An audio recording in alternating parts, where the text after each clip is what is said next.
Hello, today I'm going to be talking about my top 10 reads of 2021, excluding Malazan Book of the Fallen.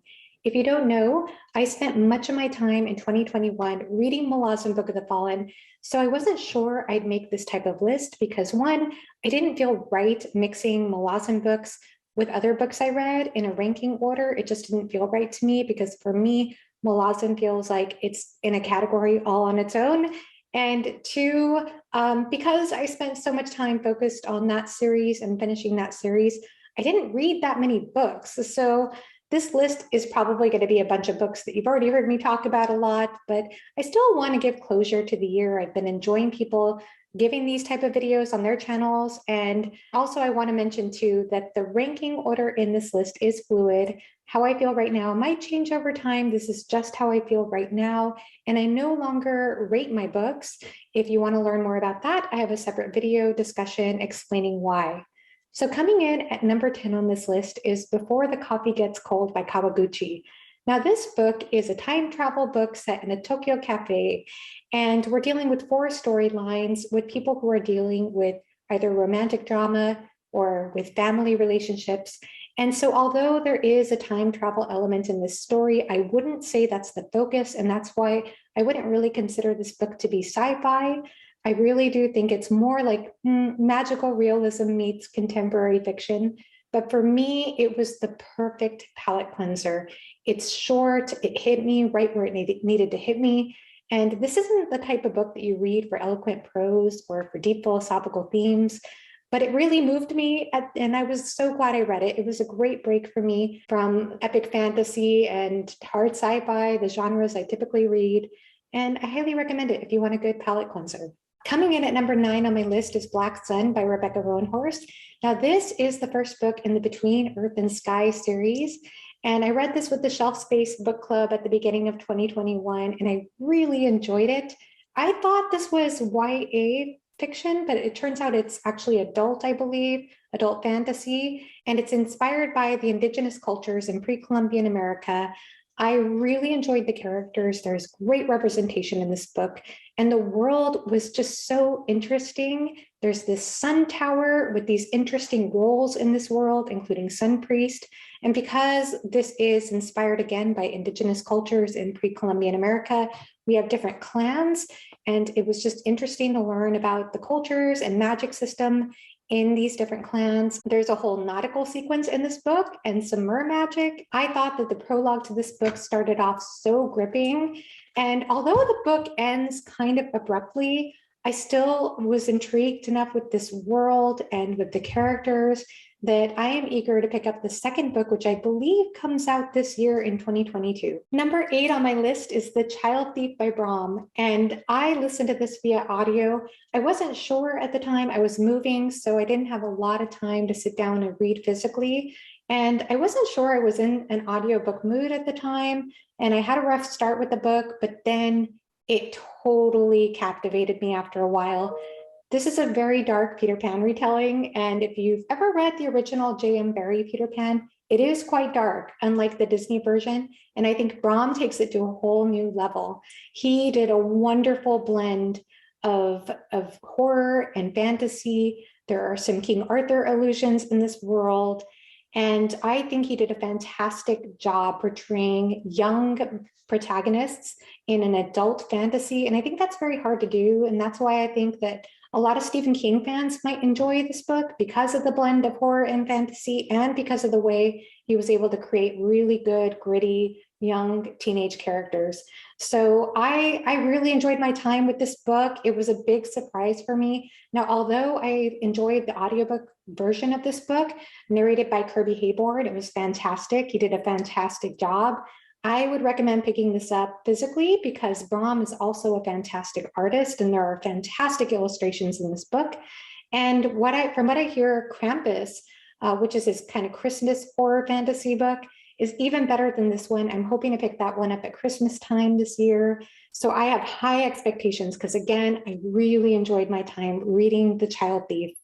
Coming in at number 7 is Guards Guards by Terry Pratchett.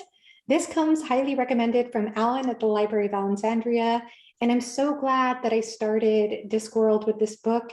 This book has fantastic characters. I really enjoyed getting to know Sam Vimes, the city watchman, including Carrot. I enjoyed the librarian, the patrician, Lady Sybil.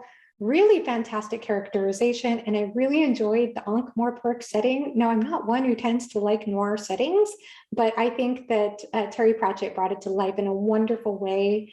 This was a really fun book. There was some fantastic dialogue in this book. I enjoy the way that Terry Pratchett highlights themes and social justice issues through humor in a very creative way, and also kind of playing off tropes and fantasy in a very fun way. So I'm very eager to continue on in the Discworld books. I had a great time discussing this book with my friends Gregory and Joanna over on Gregory LaBerge's channel. I'll link that live show down below if you want to hear more. But this was a delightful read. And again, I'm excited to continue my journey in Discworld at some point. I'm actually getting an itch to read more as of recently. Coming in at number 6 is The Only Good Indians by Stephen Graham Jones. I listened to this book via audio and I really enjoyed my time. I even did some artwork while I was listening to it. And this is a blend of slasher horror meets literary fiction. There are some interesting layers to the story, interesting kind of hidden themes in the story, and a very interesting structure.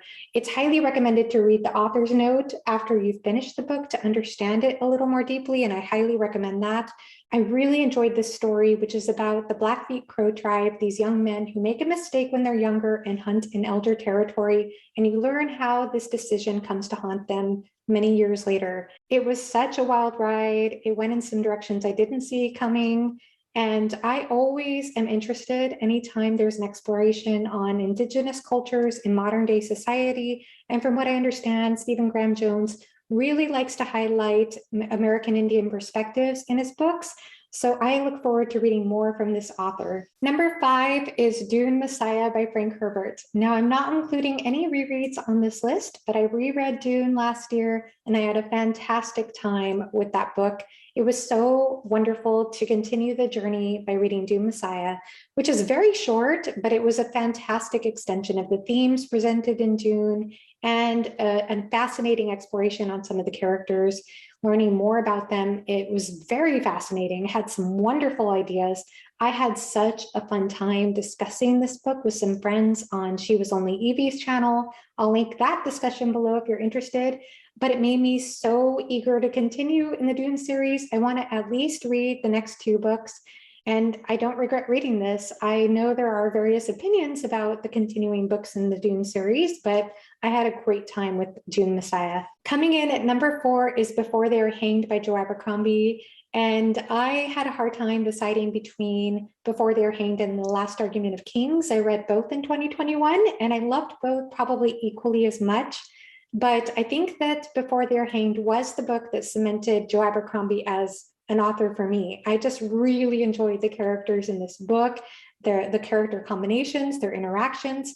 This book was a fantastic play on the whole fantasy quest trope, and I thought it was very well done. I just had a wonderful time in this world with these characters, so much so that I didn't even really care about the plot at a certain point. There is a plot, but I didn't really care about that as much as I did just spending time with these characters. So really enjoy Joe Abercrombie's writing and excited to continue on in more First Law World books soon. Number 3 on my list is The Wastelands by Stephen King. Now, I've been making my way through the Dark Tower series very, very, very slowly, but I've been really enjoying my time in this world. Book 3, especially, that has been my favorite so far of the first 3. The characters in this world, I know I talk about characters a lot when I talk about books I love, but in this specific world, these characters are some of the most realistic characters I've ever encountered in a fantasy series. And it was just very interesting the way that Stephen King wove together very different backgrounds for these characters and made them interact in very complex ways. It was an interesting exploration on the found family trope.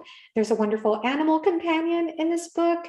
And although I often say that I'm not usually a big fan of urban fantasy or dystopian books, I think that there are elements of both in this book, in this series, And Stephen King, to me, almost seems to be able to do no wrong because I just enjoyed the setting so much. I found it so immersive, so atmospheric. And I just love the strange, weird things in this world. It's just going in such a weird, interesting direction.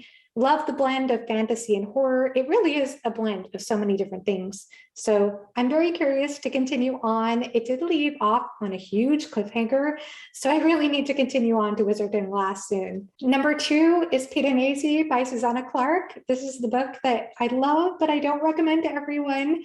But it was very special for me for a number of reasons. One, I buddy read this with my mother, and she and I had a wonderful time discussing the literary allusions, the philosophical allusion to this, and the wonderful character of Piranesi and some of the beautiful themes that are so personal, they were to me anyway.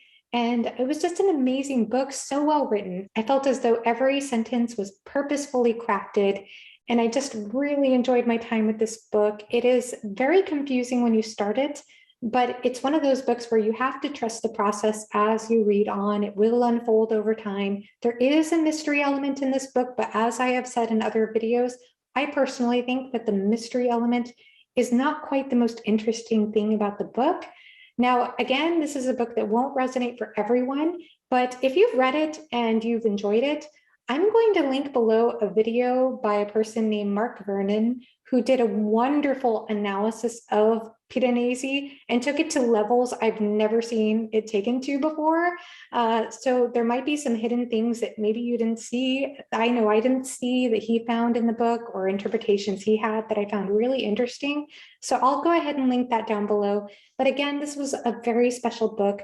Susanna Clarke's prose is beautiful. It is such a unique atmosphere, this mysterious house that Piranesi is in was such a fascinating setting. And another thing I'll say, another reason I loved this book is that it made me interested in finding more books like this. So if you know of any good standalones that are like Piranesi, please leave me those suggestions in the comment section below. I would love to get your recommendations. And again, just such a special read, sharing this with my mother. Coming in at number 1 is Return of the King by J.R.R. Tolkien. Could it be anything else? Probably not. This book was so special for me. I reread The Fellowship of the Ring and the Two Towers in 2021, but I actually finally completed The Lord of the Rings with The Return of the King. And I have no other way to explain this experience except to say that I felt as though I were inside my own heart. I felt as though my heart was like an aura surrounding me as I was reading the end of this book. It was such a beautiful experience. I don't know how else to describe it. I'm sorry if that sounds too healy-feely, but what a beautiful book. What a powerful book. Moving in so many different ways. What was additionally wonderful for me was that I got to celebrate this experience by having a wonderful discussion with Philip Chase here on my channel. I know I've mentioned that video a number of times, but it was a very special discussion for me. I loved learning more about J.R.R. Tolkien. We talked about On Fairy Stories and the Eucatastrophe. We also talked about the different aesthetic experiences between The Lord of the Rings and Malazan. As Philip Chase has before said, that The Lord of the Rings baptized his imagination, but Malazan set it free. And that is so beautifully said. So I was kind of comparing that to how Immanuel Kant talks about the notion of beauty being the bound and something I think that would bring you into your heart like Lord of the Rings, whereas Malazan is almost like the sublime, which is the unbound, or that which is infinite or beyond us as humans. So that was such a wonderful discussion, and I couldn't agree more with his assessment of that, especially as I finished Lord of the Rings last year, as well as Malazan, Book of the Fallen, and had such a special experience, such a beautiful experience with the Lord of the Rings, but of course, such a sublime experience with Malazan. And I think there are elements of both the sublime and beauty in both books, in both series, but it was just amazing to see and compare and notice how these different aesthetic experiences are almost beyond compare, even though there are differences. So that was such a beautiful, wonderful year, amazing discussions throughout the year with various friends here on BookTube. wonderful experience getting to know people here in the community better this last year through this channel. And I look forward to learning more and reading more books in 2022. Thank you so much for watching. Let me know if you've read any of these books. If you have any thoughts about anything I shared, I'd love to hear from you. Thank you so much for watching and have a great rest of your day. Bye-bye.